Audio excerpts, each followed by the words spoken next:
Guys, the 15 minutes reading time before the exams is something that will make your exams or it will break your exams. That is literally the time जब बच्चे literally pass exemption या 80 plus लाएंगे वो determine करता है.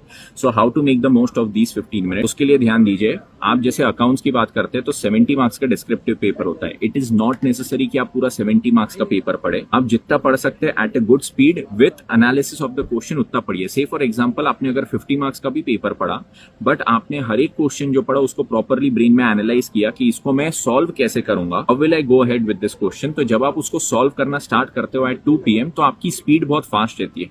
But if you just go through the question without analysing anything और आप पूरा 70 मार्क्स का भी पढ़ लो तो इट इज यूजलेस, क्योंकि जब आप 2 बजे सॉल्व करना स्टार्ट करोगे तो आपको कुछ ध्यान नहीं रहेगा कि how do I have to start writing the answers and how do I have to make the most of the available time. Make sure कि आप जब वो 15 मिनट्स में पढ़ते हो तो your focus should not be on the speed, your focus should be on analysis of each and every question that you are reading. All the best.